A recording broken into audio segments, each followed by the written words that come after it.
Sean todos bienvenidos al programa América Dialoga, un espacio para la interculturalidad desde una visión pedagógica por la vida y la justicia. Bajo la conducción de Ramón Medero y este servidor, Ricardo Romero Romero, de la Fundación Segundo Paso para Nuestra América. Nos escuchan por Oyeven 106.9 FM para volver a la radio, la alternativa ecológica. En la coordinación de producción, nuestra compañera Angélica Miró, Fran Tovar en la dirección general, todas y todos bajo la filosofía del movimiento ecologista venezolano MEVEN. En Instagram, Oyeven Piso Radio. También síguenos en las cuentas de Segundo Paso para Nuestra América SP en Instagram, YouTube, TikTok y Segundo Paso para Nuestra América en Facebook. Para esta semana vamos a tratar un tema muy interesante y que globalmente ha tenido gran repercusión. Dejemos que mi compañero Ramón Medero, presidente de la Fundación Segundo Paso para Nuestra América, nos haga una introducción. ¿De qué se trata la cosa, Ramón? Gracias, Ricardo. Bueno, un saludo a todos y a todos a este programa América Dialoga, el segundo ya, ¿no? Fíjense, decía el poeta Darwish, nosotros amamos la vida cuando hallamos un camino hacia ella. Y yo creo que los estudiantes estadounidenses, los estudiantes mexicanos y de algunas universidades de Europa han encontrado ese camino. Yo creo que ha llegado la hora de los pueblos y la juventud tiene un papel importante en todo esto, ¿no? Creo que se ha dejado de simplemente ver y ahora como que se mira. Se ha dejado de solo oír y ahora se escucha, Ricardo. Yo creo que la gente ha dejado de simplemente pensar y ahora interpreta críticamente lo que sucede, concientiza, ¿no? Y vemos los jóvenes cómo exhiben, ¿no? Rodean su cuello con la cufilla, creo que una cufilla de la dignidad y de la verdad y de la justicia.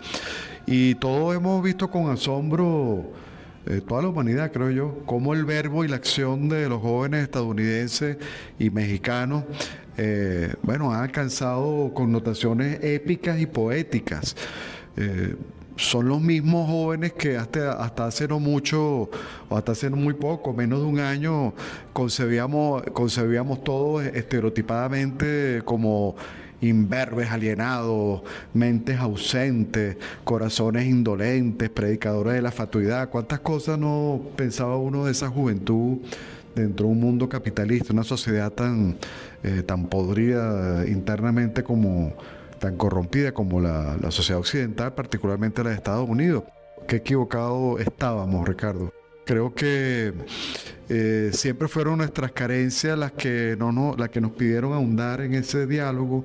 Nunca supimos cómo encontrar los códigos, cómo llegarles, ¿verdad? Cómo hacerles ver, despertar esa verdad. Hemos sido como interlocutores muy torpes. Y nunca encontramos ese diálogo luminoso, profético, esclarecedor. Pero ha sido el propio sionismo, ¿verdad? En ese arrebato de crueldad, ese arrebato basado en todos esos mitos teológicos, falsarios, esa desmesura, la que ha roto ese conjuro mediático. Es decir, ha sido la propia torpeza que produce la soberbia, la que ha despertado a los pueblos. No ha sido tanto el discurso que personas como tú, como yo y como miles de militantes, millones de personas en el mundo han querido convencer al otro de lo peligroso que es el sionismo y de la gravedad de lo que sucede en Palestina, con lo que sufre el pueblo palestino, y ha sido precisamente el sionismo y no ese discurso que sí ha tenido obviamente un efecto, pero ha sido lo que ellos han visto en la pantalla, lo que ellos han visto en las redes. Lo que ellos no han podido ocultar. Lo que no han podido ocultar. Y además fueron víctimas de eso que vieron en pantalla. Todos sabemos que se ha transmitido en vivo un genocidio.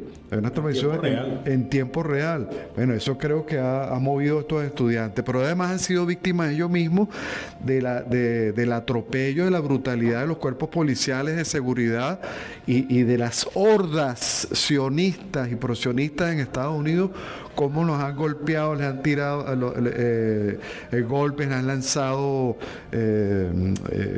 ¿cómo se llama esto? Gases lacrimógenos, luces de bengala. Han querido hacer leyes acusándolos de antisemitas. Exacto. Una cosa absurda, ¿no? Y bueno, así es, Ramón, agregaría a tus ideas que el ejemplo que se da en los campos de las más reconocidas universidades del mundo, los estudiantes han realizado protestas y tomas de las instalaciones para pedir el desfinanciamiento y desvinculación con el holocausto que realiza Tel Aviv en Palestina. A este respecto, es importante analizar el papel de la universidad en la construcción del pensamiento crítico y epicentro de paz. Basado en la experiencia de las movilizaciones en favor de Palestina, se abre un espacio que da cabida a una nueva visión que promueve la rehumanización necesaria en esta era asignada por una filosofía de la crueldad. Y haciendo una parte, recordemos los antecedentes a este momento histórico. Y vámonos un poco atrás, Ramón. Aquella cruenta guerra de Vietnam, donde las protestas de los universitarios y los jóvenes en general, incluyendo el movimiento obrero, cultural y gente de a pie, que se paró frente a los desmanes de la Casa Blanca. Y por otro lado, el Mayo francés, donde vimos una masiva movilización estudiantil contra el establishment. Ciertamente, Ricardo. Y posterior a estos dos momentos históricos que señala, se tenía la percepción de que los universitarios estaban aletargados, como dijimos hace un rato, ¿no? Eran apáticos, eran corazones, conciencias dormidas, porque ese es lo que busca la colonización, la hegemonía lo que busca es eso, ¿no? Adormecer a los pueblos. Ante esos acontecimientos, como lo que ocurre en Palestina, ¿no? De la opresión del pueblo palestino por parte del sionismo, quizás porque los medios hegemónicos habían profundizado a lo largo de décadas un cerco comunicacional y desarrollado una impostura enmarcada en una modernidad globalista y decadente, ¿no? Es obvia la penetración de los capitales transnacionales en la institucionalidad universitaria. Todos sabemos que las universidades occidentales son herramientas, instrumentos de las grandes corporaciones, ¿verdad? Son creadores de constructores o formadores de cerebros y de talentos que son utilizados para esa maquila de la explotación y la esclavización, etcétera, ¿no? Ya sea porque las políticas de Estado fueron desarrollando el desfinanciamiento de la educación y por otra parte las corporaciones secuestran programas, investigación, innovación científica y tecnología apropiándose de los saberes estados en el seno de los campus. Sin embargo, tanto académicos, docentes y en especial estudiantes se han desmarcado de esa línea, de ese poder hegemónico que convive en su entorno, consciente de su papel en la historia contemporánea. Por cierto, una carta que al final vamos a leer, la carta del Ayatollah Ali Jamenei, líder de la Revolución Islámica de Irán, donde hace hincapié en ese cambio, esa transformación de la conciencia en la juventud. Sí, bueno, fíjate, esto nos lleva a que la actual realidad universitaria deba replantearse en el escenario del protagonismo que han adquirido los estudiantes y que dejan a un lado el carácter pasivo o no participativo en las decisiones, ya sea en el seno de sus academias o fuera de ellas. Lo que sucede en el mundo no está separado de sus realidades cotidianas y sus estudios, sean cuales sean sus disciplinas, se interconectan con el todo y ellos han decidido visibilizar que en el mundo hay un estado criminal que actúa bajo la impunidad de los poderes hegemónicos. Ellos han mostrado que Naciones Unidas, que muchas corporaciones o movimientos multilaterales, a pesar de que países, considero yo, Ramón, aisladamente se han pronunciado en contra del genocidio, han hecho acciones concretas, como es el caso de Sudáfrica, como es el caso, por ejemplo, de países que sí están en el entorno, como Siria, como Irán, como Yemen, que han podido actuar, pero fíjate tú, por ejemplo, la ineficacia o la ineficiencia de la Liga Árabe. Lamentamos que el propio mundo árabe no haya podido ser, no se haya unificado, porque a quien están matando allí es a su gente. O sea, árabe y islámico, además, que son dos tipos de unidades que están llamadas a pronunciarse, ¿no? La unidad islámica y la unidad árabe. Que ciertamente, yo creo que y religioso. Yo creo que si Omar Gaddafi estuviera vivo, seguramente ya hubiese hecho algo.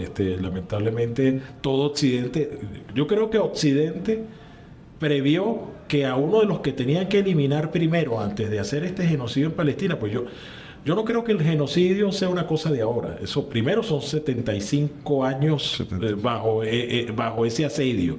Segundo, a mi juicio, Ramón, hubo como un plan. Hay que eliminar al principal, digamos, al principal unificador de la causa árabe en ese momento, que obviamente era Omar Gaddafi, que además había logrado el mejor estado de felicidad para su pueblo, porque el pueblo de Libia era el pueblo más desarrollado del África. Y si lo hablamos dentro del contexto del mundo árabe también. Era había logrado tantos beneficios para su pueblo. Todo el mundo tenía vivienda, todo el mundo tenía acceso a los servicios, un salario promedio de $1,300 mensuales. O sea, ¿qué tenían que hacer? Bueno, tenían que eliminarlo. ¿Sabes cuántas bombas descargaron contra Libia? ¿Sabes cuánto arremetió la OTAN contra Libia? Entonces, sacando a Libia del escenario y convirtiéndola en la que lo han convertido ahorita. Fíjate lo que es Libia en este momento. Claro. O sea, lo que hicieron con Palestina, lo que están haciendo con Palestina, primero lo hicieron con Libia. Y con Siria. Y con Siria, obviamente. Y con Irak también, después. ¿Verdad? Claro. Tratado, y con el Líbano, porque el Líbano ha estado siempre asediado. Es decir, todo el entorno a Palestina, porque el proyecto sionista es apoderarse de todo. Fíjate que en el mapa... El que aparece en alguno de los efectivos del ejército. Es desde el río Éufrates al río Nilo, es decir, todo ese vasto territorio. O sea, que implica inclusive la península arábiga. Claro, todo. Entonces, estos estudiantes están conscientes de que el sionismo no es una cosa de allá, del sudoeste asiático, de Asia Occidental. Se han dado cuenta que esa nefasta ideología opera directamente en sus campos, que además busca sancionarlos y manipularlos. El sionismo está en la Casa Blanca, sean demócratas o republicanos. No hay diferencia. El lobby israelí controla Washington, el Pentágono, el complejo militar industrial. Por ahí está circulando un video de Netanyahu, el diablo de Netanyahu, que está en un ambiente así como familiar, visitando quizá un hermano, un familiar, y él dice de la manera más tranquila, él dice, bueno, toda la destrucción y todo el dolor que hay que causar, eso es muchos años atrás, todo el dolor que hay que causar al pueblo palestino para erradicarlo y para que se vaya, pues. Y la mujer que está allí presente le dice, bueno, y tú no estás consciente que eso te puede traer muchos problemas, eso el mundo se va a pronunciar en contra. Me dice, y Estados Unidos dice, no, tranquilo, Estados Unidos lo controlamos de manera muy fácil. Eso, no te preocupes por Estados Unidos, que eso nosotros es muy fácil de manejar.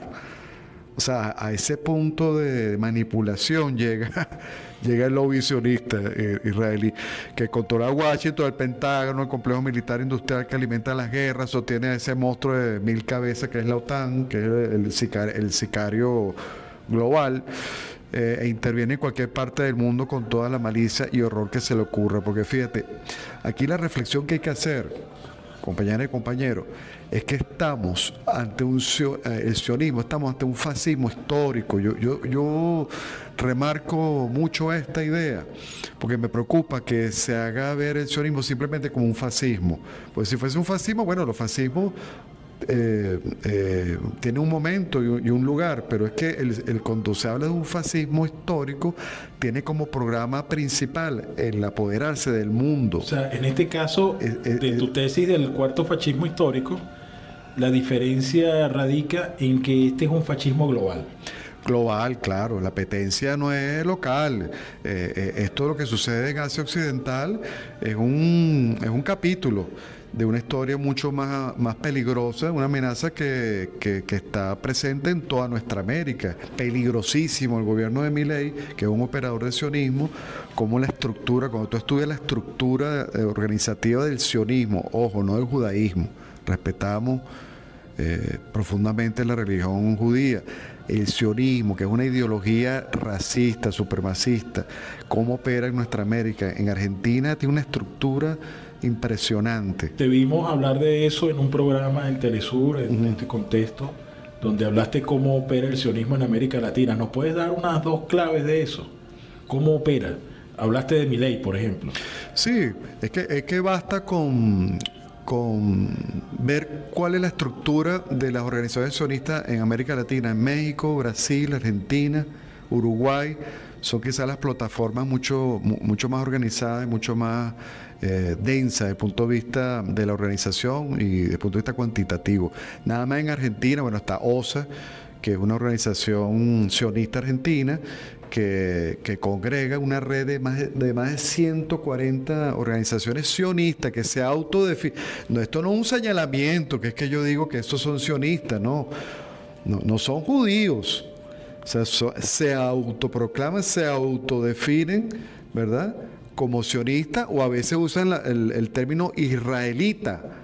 Sí. Ni siquiera israelí. Como para causar una especie de confusión en la gente y sobre todo porque Occidente está bajo una cultura judeocristiana, si lo hablamos desde la perspectiva cultural. Claro, entonces a través de las relaciones comerciales, a través de los asesores militares, la venta de armamento, bueno, desde las épocas de las dictaduras en América Latina, los años 70, 60, 70, parte de los 80, como ese asesoramiento en toda América Latina, cómo se enquistó en Colombia, convirtiendo a Colombia en el Israel de América Latina.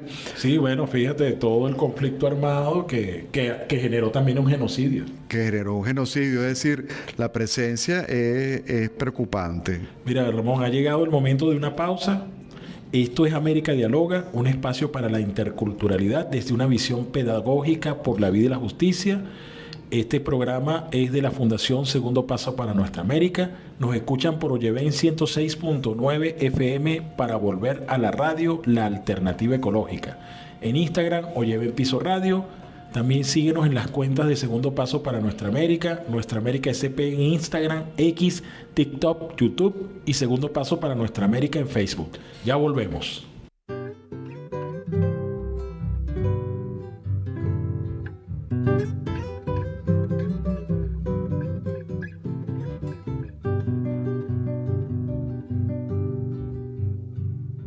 Que vivan los estudiantes, jardín de nuestra alegría. Son aves que no se asustan de animal ni policía. Y no le asustan las balas ni el ladrar de la jauría. Caramba y zamba la cosa, que viva la astronomía. Me gustan los estudiantes que rugen como los vientos, cuando le meten al oído sotanas y regimientos. Pajarillos libertarios igual que los elementos.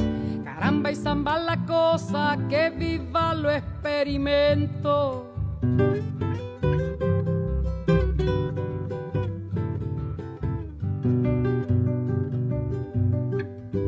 Me gustan los estudiantes porque levantan el pecho cuando le dicen harina, sabiéndose que es afrecho, y no hacen el sordo mudo cuando se presente el hecho.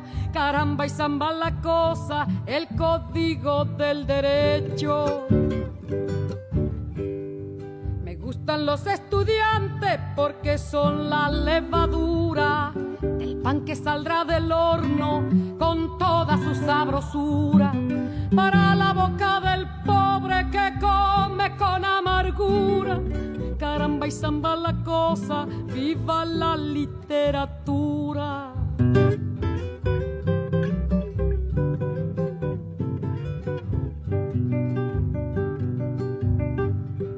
Me gustan los estudiantes que marchan sobre la ruina con las banderas en alto a toda la estudiantina. Son químicos y doctores, cirujanos y dentistas. Caramba y zamba la cosa, vivan los especialistas. Me gustan los estudiantes que con muy clara elocuencia a la bolsa negra sacra le bajo las indulgencias, porque hasta cuando nos dura, señores, la penitencia. Caramba y zamba la cosa, que viva toda la ciencia. caramba y zamba la cosa, que viva toda la ciencia.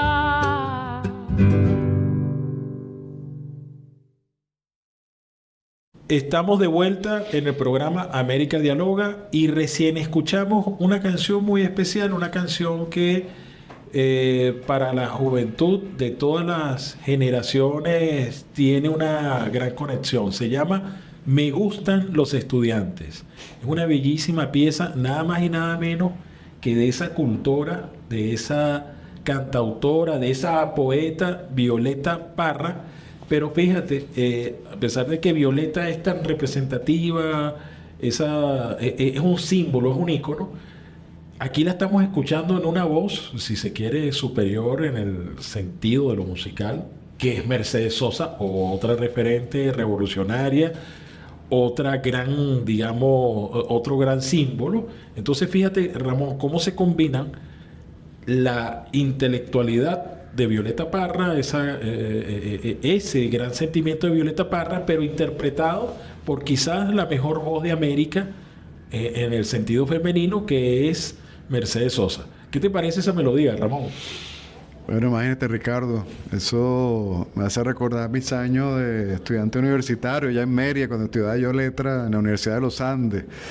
Y bueno, la voz de Mercedes Sosa es emblemática, tiene una vigencia enorme, es un clásico, como dice uno, ¿no? Haciendo referencia que trasciende todos los tiempos y todas las generaciones.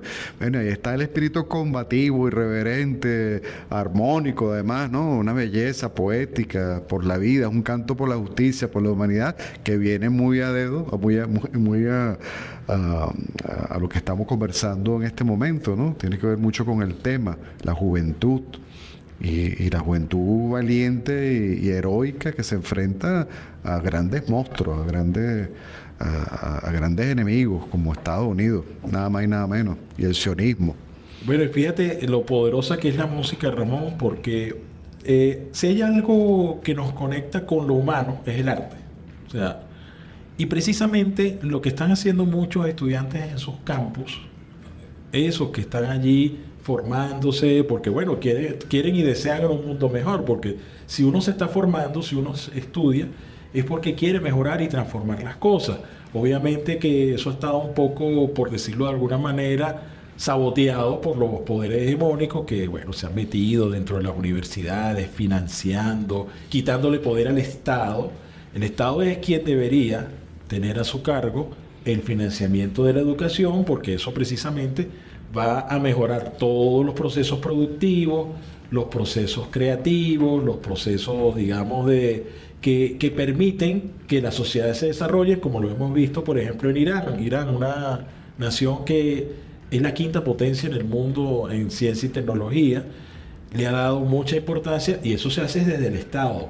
Nosotros acá en Venezuela tenemos por fortuna un Ministerio de Ciencia y Tecnología que ha impulsado el avance tecnológico, el estudio. Incluso en el caso de Venezuela es algo particular porque el 67%, de acuerdo a las cifras que tenemos del Ministerio de Ciencia y Tecnología, de las personas que están haciendo ciencia en Venezuela son mujeres, 67%.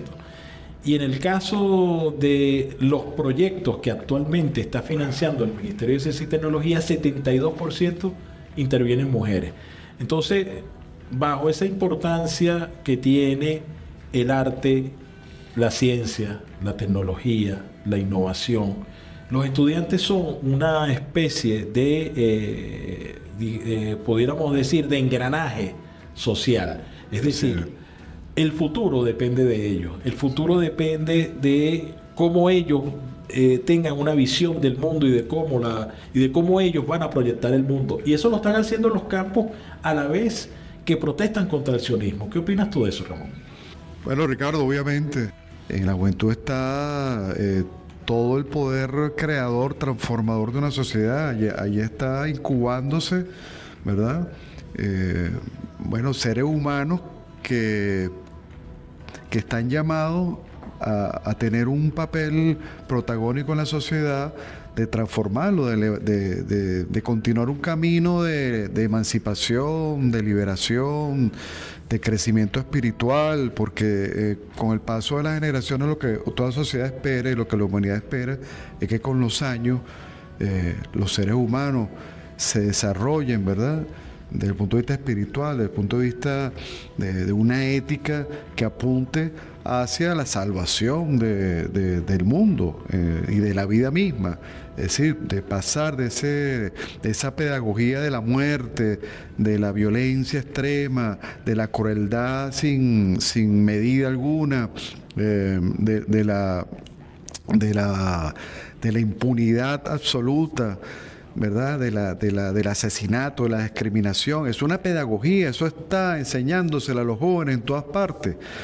Tú enciendes la televisión, entras a las redes sociales, vas a las escuelas, vas a los liceos, vas a las universidades y allí está, ¿verdad?, acendrado, enquistado esa pedagogía de la muerte y del exterminio, de la maldad. Entonces, bueno, estamos llamados todos, ¿verdad?, a combatir a ese enemigo que no solo es el sionismo y la economía y Estados Unidos y su poder hegemónico, sino el aparato cultural, educativo, ¿verdad? El aparato cultural, educativo y de entretenimiento que apunta a inculcar en los jóvenes ese sentido de la indolencia y de la crueldad por un lado. O sea, o los jóvenes son llamados a ser indolentes y que nada les importe, sino lo inmediato, ¿verdad? Y que aquello que está lejano, que es ajeno, que es diferente, no les importe porque no lo entienden. El mundo se reduce a un espacio, un contexto demasiado inmediato, ¿verdad? Universal, es universal, por eso precisamente llama eso, es una visión única, unívoca, ¿verdad?, y homogénea del mundo. Entonces tenemos que combatir precisamente esa homogeneidad y buscar entonces trascender eso y sensibilizar a los jóvenes, que con el paso de los años los jóvenes vayan creciendo, apuntando hacia una pedagogía de la liberación, una pedagogía de la bondad, del bien común, de la justicia, de la verdad, que entiendan la interculturalidad como una herramienta para comprender el mundo, saber que no hay un universo sino un pluriverso, hay una gran diversidad. El mundo no es ni ancho ni ajeno, como decía el novelista Ciro Alegría. Sino por el contrario, no es tan ancho como creemos y para nada es ajeno. Es decir, nos duele el dolor palestino como si lo tuviéramos acá, porque yo siempre digo, es una misma familia. La humanidad, la especie humana es una familia, y el hijo de un palestino es mi hijo, me duele igual. Y una madre es nuestra madre. Y una madre es nuestra madre, porque somos una familia, y nos acostumbraron, o esa pedagogía que está en las universidades, a desconocer a los otros y aquello que es ajeno y que es lejano y que no se comprenden, porque hablan diferente, porque se visten distintos, porque están muy alejados o por lo que sea, ¿no? En la diversidad está precisamente el encuentro, no es un obstáculo. No, y es increíble, Ramón, fíjate, volviendo al tema de los estudiantes, bueno, debemos admirarlos, sobre todo a los que están en las instituciones como Harvard, MIT, Boston, UCLA en California, Nueva York, Filadelfia, Chicago, donde han sido amenazados con quitarles becas, expulsarlos de sus campus, incluso a los estudiantes extranjeros, desvincularlos de sus beneficios y todo lo que el lobby sionista ejerce presión sobre las autoridades de los recintos. Obviamente, algunos de estos centros, quizás todos, reciben financiamiento de las grandes corporaciones que están vinculadas al sionismo, que es un proyecto supranacional. Nada que ver con el judaísmo, como ya lo dijiste. El sionismo nació en Europa Oriental, no tiene conexión con los semitas, y su visión expansionista trasciende las tierras palestinas y el Asia Occidental. Sí, es lo que habíamos dicho hace un momento, ¿no? El sionismo tiene la intención de apoderarse del mundo, una especie de leviatán que tiene tentáculos en todas las esferas del quehacer político, económico, cultural, social, y actúan bajo la coerción. Y también utilizan el capitalismo y son dueños de medios de comunicación corporativos y sobre todo de las empresas bélicas. Es decir, lo que dijimos hace un momento, por favor, esto es un mensaje, ¿verdad?, de concientización. El sionismo es un fascismo histórico, no es un cualquier fascismo. No es un simple calificativo, porque Pinochet también fue fascista en sus métodos. No confundamos los métodos con la esencia del sionismo. Obviamente el sionismo acude a métodos de todos los sionismos históricos que le anteceden, el nazismo, el fascismo alemán, el español, todos esos métodos de tortura, de genocidio, de cómo hacer sufrir a la gente, el daño psicológico, del diferente. El apartheid. Cuando yo escucho, no, es que el apartheid como algo aparte, ¿no? El apartheid es apenas un método, En el apartheid no se congrega toda la maldad del sionismo, todo el programa del sionismo. El apartheid es un método más terrible que se aplicó también en Sudáfrica, ¿no? Pero fíjate, Sudáfrica no representó un fascismo histórico, sino que fue un estado fascista de opresión, ¿no? De que cabe el calificativo fascista. Pero estamos aquí ante un programa de dominio global. Y por tanto es un fascismo histórico, hay que tener cuidado. Y las implicaciones de ello son mucho más peligrosas y mucho más amenazantes y mucho más trascendentes que un simple fascismo. Porque los fascismos son locales. En Europa también hay fascismo, está emergiendo el neonazismo y el neofascismo, pero son manifestaciones locales. Le Pen, por ejemplo, el caso de Le Pen, de su padre y de su hija en Francia. Exacto. O la actual mandataria de Italia, Meloni. Fíjate, eso está vivo. Claro, la nieta de Mussolini. La que vivió en Venezuela. No, y hay otra que está ahora también en Italia, también haciendo proselitismo hacia el fascismo. Es decir, en toda Europa. ¿Viste lo que pasó en las elecciones recientes, no? Exacto. Los europarlamentos dominados en este momento por los fascistas. Bueno, en el Báltico, en Escandinavia, de todos esos países del nórdico, hay grupos fascistas tremendos que se organizan. En Ucrania, ni Fíjate, se diga. El batallón Azov, nada más y nada menos, un batallón claramente fascista. Claro, pero a eso sí se le puede llamar neofascismo, pero es un error decir que el sionismo es nazista, o que el sionismo es un neofascismo o un neonazismo. No, es un fascismo orgánico, institucionalizado, que tiene cuerpo propio, una doctrina, un cuerpo doctrinal muy bien elaborado, aunque falsario, ¿no? Porque se basa en artificial, se basa en mitos teológicos falsos, una interpretación literal de la Biblia y no alegórica. Bueno, fíjate, Ramón,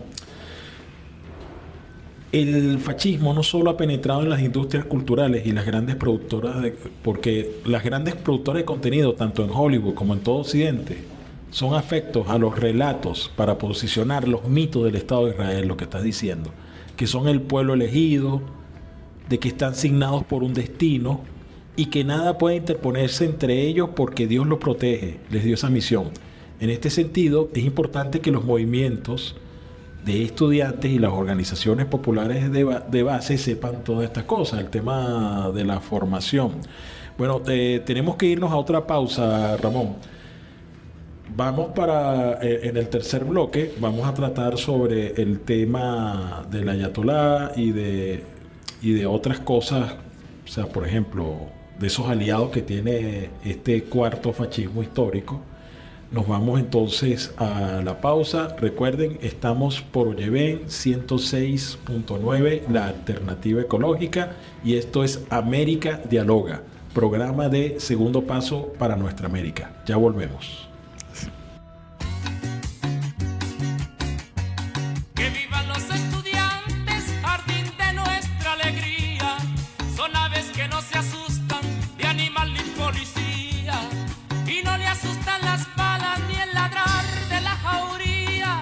Caramba y zamba la cosa, que viva la astronomía. Caramba y zamba la cosa, que viva la astronomía. Me gustan los estudiantes que rugen como los vientos cuando le meten al oído sotanas y regimientos, pajarillos libertarios igual que los elementos. Caramba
astronomía.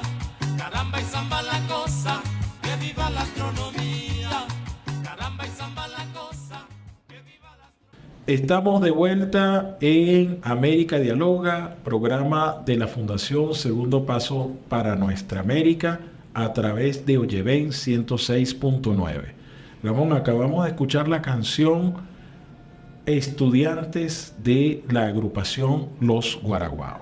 Esta es una canción bellísima que también se conecta un poco con aquella canción de Violeta Parra, interpretada por Mercedes Sosa.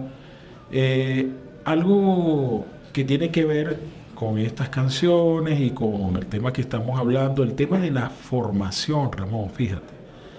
Nosotros hemos visto cómo estos estudiantes que han visto el genocidio en tiempo real y han dado una respuesta en los campus, incluso han arriesgado sus becas, sus estudios. O sea, no es fácil.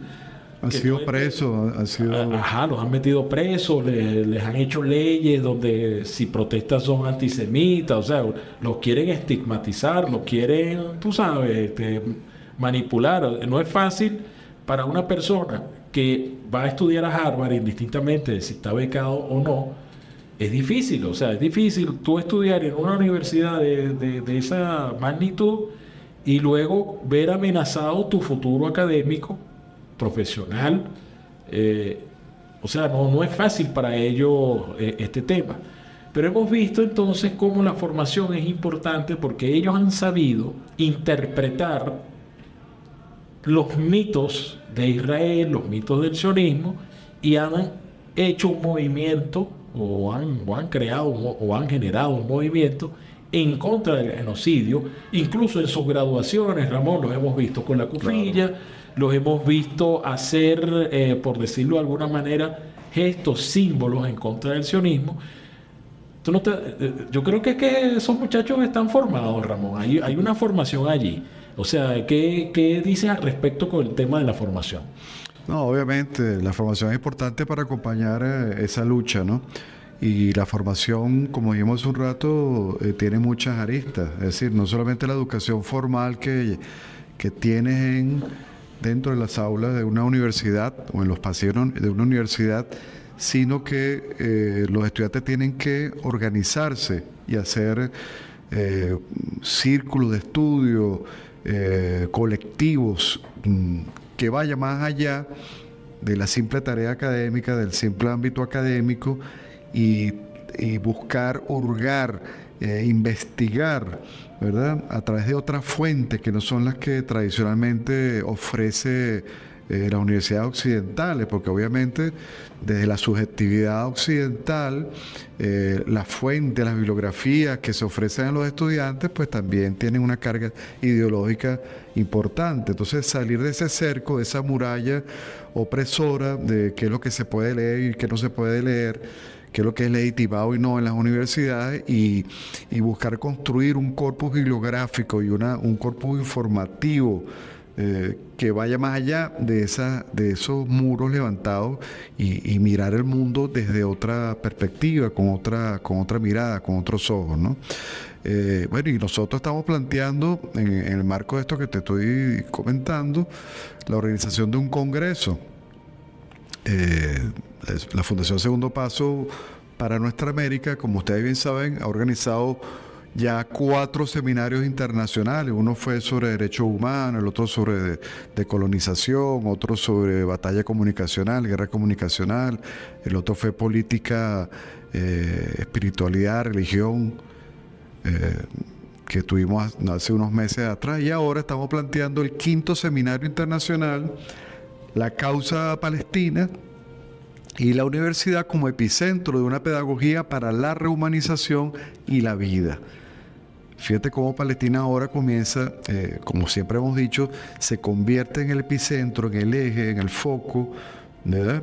Para rehumanizar la vida. Todo lo que ocurre allí y a quienes les ocurre, se han convertido, ¿verdad?, en un ejemplo para el mundo, y es allí donde nace, ¿verdad?, esa luz que debe llevarnos a refundar el mundo, a rehumanizarlo. Entonces vamos a estudiar ahora en julio, Dios mediante, No tenemos la fecha exacta del lanzamiento del seminario, pero van a participar un número importante de académicos de varios países del mundo, de toda América Latina y de España y de otros países del mundo, que vamos a tener de invitados para reflexionar cómo la causa palestina ha transformado la universidad, cómo ahora las universidades en Occidente, a raíz de esta cataclismo que ha movido los cimientos de las universidades occidentales, cómo comienza entonces a repensarse la universidad y los estudios universitarios, cómo los jóvenes comienzan a replantearse su relación con el mundo, ¿no? Entonces se trata de un espacio dedicado al análisis crítico de esos factores que propiciaron estas movilizaciones de protestas estudiantiles en Estados Unidos, en México, en otros países, y conocer hasta qué punto estos eventos constituyen una respuesta espontánea de grandes sectores estudiantiles y académicos, porque hay profesores, muchos profesores académicos de renombre sumado a eso, intelectuales, contra un tipo de pedagogía que pretende normalizar la violencia extrema, hacer apología de la muerte, insensibilizarnos ante las masacres, reconocer como actos tolerables y necesarios el exterminio sistemático, la crueldad sin límites. O sea, hay que erradicar este tipo de pensamiento. Esa pedagogía, ¿no?, de la maldad, ¿no? De la maldad que hemos hablado. Entonces, bueno, estar atento a que en cualquier momento hacemos la convocatoria a este seminario internacional para que participen. Están invitados algunos de los intelectuales que estuvieron presentes ahora en el evento del CELAR. Organizado por Sergio Rodríguez Helfestein.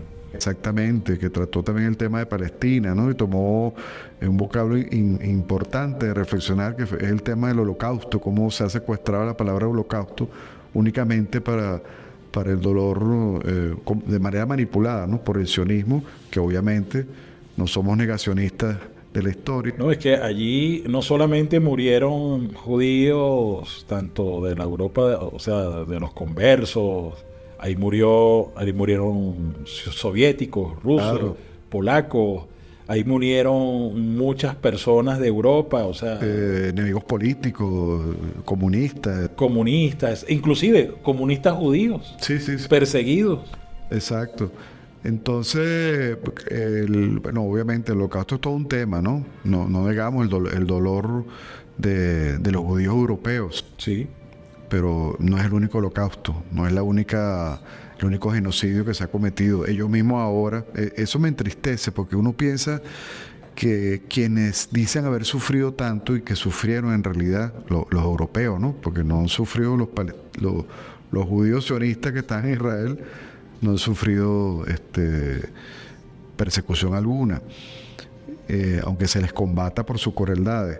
Pero pensar que es el único genocidio en el mundo, eso es equivocado. Ha habido muchos genocidios en la historia de la humanidad y duele mucho ver cómo quienes fueron en Ruanda, por ejemplo, de un genocidio, no tengan, ¿verdad? No hayan generado en su alma, en su espíritu.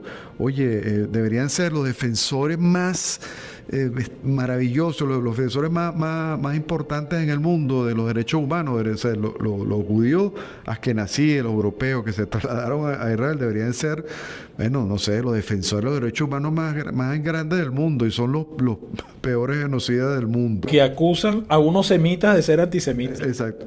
Y por eso que yo digo que no hay sionismo bueno.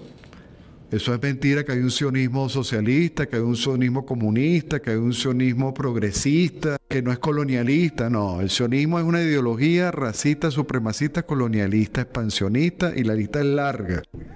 Bueno, fíjate, Ramón, me gustaría que ubicaras la carta que el Ayatolá Jamenei ha, digamos, lanzado para reconocer la lucha de los estudiantes, de la importancia que tiene este movimiento, y cómo un líder de esa trascendencia se ha dirigido a ellos y ha logrado, creo que hay unos puntos claves allí de esa carta. ¿Tú los tienes ya? Sí, bueno, no, la carta es algo extensa como para leer en radio, pero sí, el Ayatollah Ali Jamenei, el líder de la Revolución Islámica de Irán, fíjate una cultura como la iraní, tan lejana, tan diferente a lo que es la cultura occidental, ¿cómo establece una conexión, un diálogo?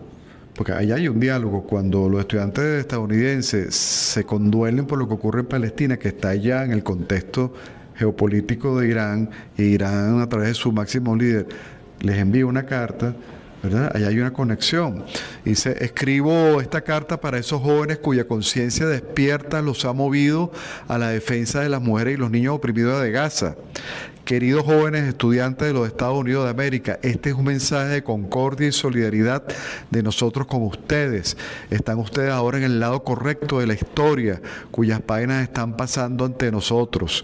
Ustedes conforman hoy una parte del frente de la resistencia, y bajo la presión brutal de su gobierno que defiende abiertamente al despiadado régimen usurpador sionista, ha iniciado un combate honroso.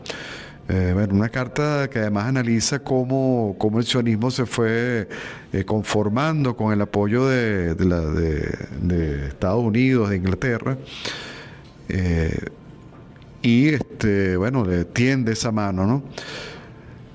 Yo quiero darle a ustedes la certeza de que hoy la situación está cambiando, otro destino aguarda a la sensible región de Asia Occidental, muchas conciencias han despertado a escala mundial y la verdad se está haciendo patente. Conmovedora la carta del líder de Irán.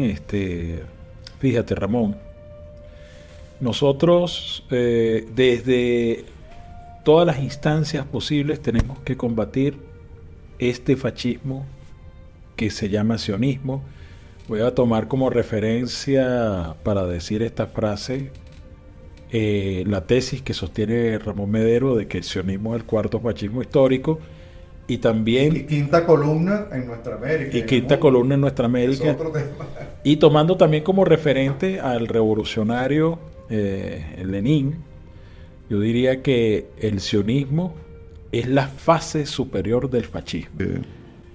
Entonces, el poder popular, los movimientos como este movimiento de estudiantes, los movimientos... las organizaciones de base, esas organizaciones sociales, tienen que formarse para combatir este cuarto fascismo histórico que lo tenemos rondando en nuestros alrededores. Aquí mismo en Venezuela. Sí, que lo tenemos en nuestros televisores, en nuestras redes sociales, lo tenemos en las películas, los tenemos en la música. O sea, no hay una esfera, o sea, es un poder hegemónico. Estamos enfrentando un poder hegemónico, pero es un poder que es capaz de balcanizarnos, de palestinizarnos, de hacer un holocausto, no solamente en Palestina, lo pueden trasladar hacia nosotros. Mire, y el Ayatollah en su carta, esto es importante leerlo, además de ustedes, estudiantes de decenas de universidades de los Estados Unidos, se han puesto también en pie las universidades y la gente de otros países, que profesores de universidad les brinden solidaridad y apoyo en un acontecimiento trascendente e influyente, que puede resultar hasta cierto punto tranquilizador frente a la crudeza de la acción policial del gobierno y a las presiones que se ejercen sobre ustedes. También yo me solidarizo con ustedes, los jóvenes, y alabo su firmeza. Entonces, vivan los estudiantes estadounidenses que han despertado su conciencia, vivan los estudiantes mexicanos. Los europeos también. Los europeos, todos los estudiantes en el mundo que han levantado su voz y que han sufrido en carne propia el hierro candente del sionismo, porque los han atropellado, los han golpeado, los han metido presos, los han tirado contra el piso. Los quieren estigmatizar. Los mismos sionistas que ellos ven en pantalla, haciéndole tanto daño al pueblo palestino. Ellos han vivido en carne propia en nada más en un país que se ufana de ser el país más democrático del mundo, Estados Unidos. Bueno, hemos llegado al final de este programa América Dialoga de la Fundación Segundo Paso para Nuestra América. Nos han escuchado o nos están escuchando a través de Oyeven 106.9 para volver a la radio, la alternativa ecológica. Y vamos a cerrar con una canción de una agrupación chilena que vivió el horror del fascismo también en Chile. Estamos hablando de Inti Illimani. Esta es la canción del poder popular. Bueno, será hasta la próxima, Ramón, la audiencia de Oyeven, y Solidaridad con los estudiantes. Palestina vive. Gracias.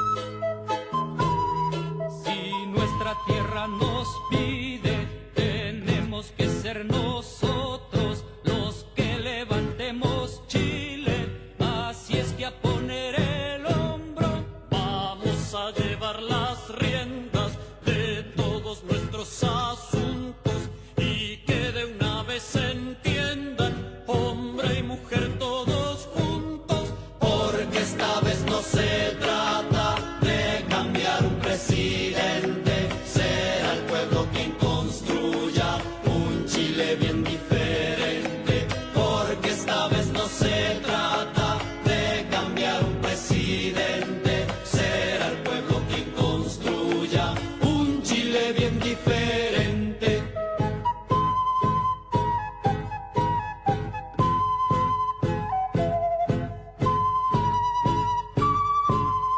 Todos vénganse a juntar, tenemos la puerta abierta, y la unidad popular es para todo el que quiera. Echaremos fuera al yanqui y su lenguaje siniestro, con la unidad popular ahora somos gobierno, porque esta vez no se trata de cambiar un presidente, será el pueblo quien construya un Chile bien diferente, porque esta vez no se trata de cambiar un presidente, será el pueblo quien construya un Chile bien diferente.